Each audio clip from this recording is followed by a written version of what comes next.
way to get rich quick. Ever wonder how the mob makes money? Wonder how much drug lords make? I'm counting down the top 10 illegal jobs that make the most money from drug lord to the mob's favorite moneymaker. From interviews with the culprits to revealing which Hollywood star has a hitman in the family. This is how criminals get rich, or maybe not so much. How does the underworld get rich fast? One of our most popular vids has been the 10 high-paying jobs you can get without a degree, and researching for the video, I came across something I just had to follow up on. I know I can't be the only one that thinks about it. Some of the most popular movies and shows have been about it. From Tony Montana to Walter White of Breaking Bad, we're fascinated by the get-richies of the underground jobs.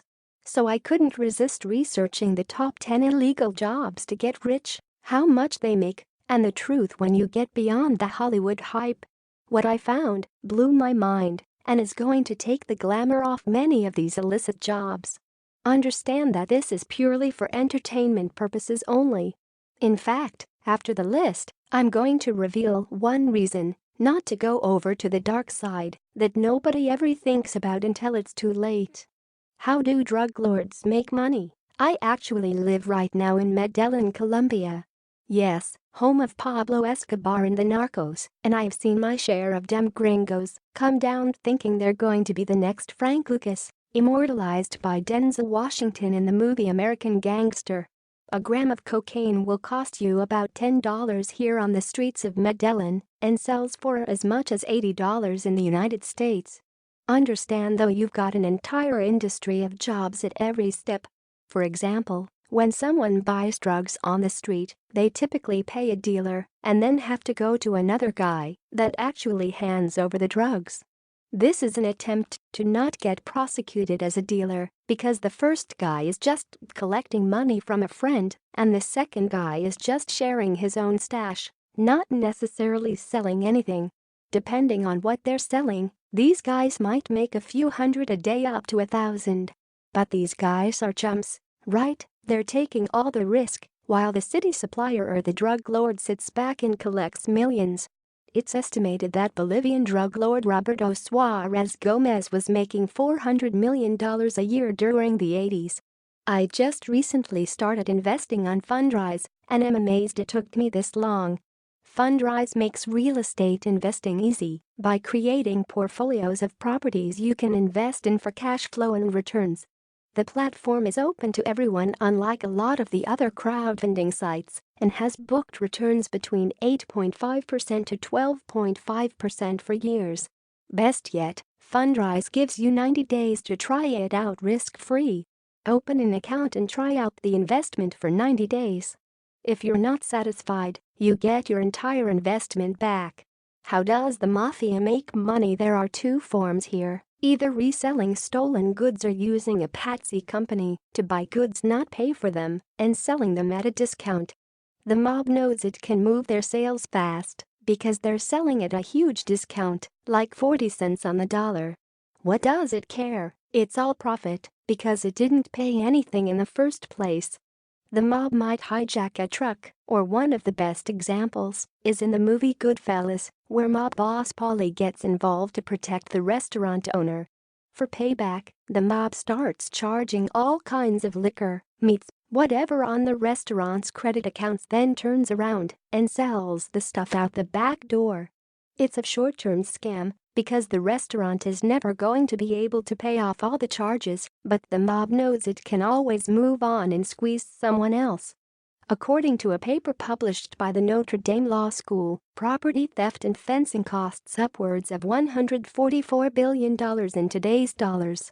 Consider a huge discount on the resale, and that's still worth nearly $30 billion a year in the United States alone. Now for fencing, it helps to have that organized network to muscle a shop owner.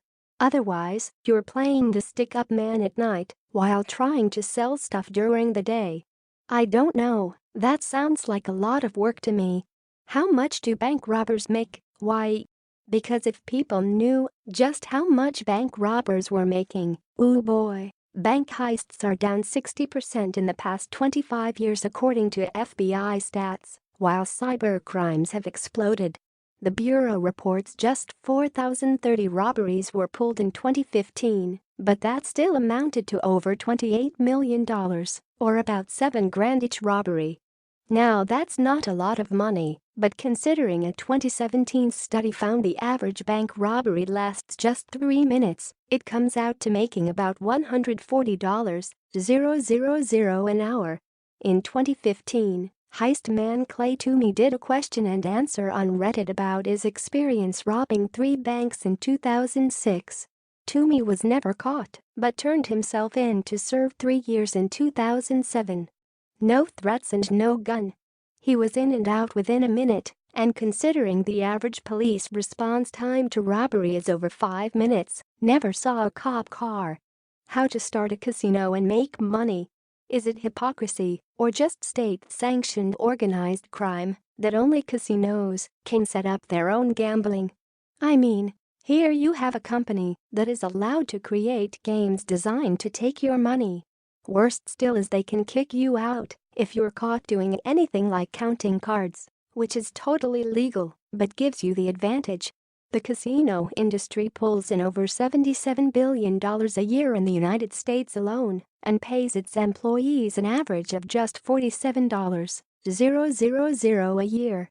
There are more than 500 casinos in the U.S., in every state except Hawaii and Utah. My mom spent a lot of time in casinos when I was growing up, and I've spent my fair share. So I watch movies like The House, Rounders, and Boiler Room, and I think, wouldn't it be nice to be on the winning side of that for once on traditional casino games? Understand that your profit is extremely thin. The average profit on a casino game is well under 5%, which means you'll get about $5 of every $100 gambled each hour. Compare that to the 45% made by state lotteries, and the biggest winner to legalized gambling becomes immediately clear. So casinos, illegal or otherwise, make their money in quantity.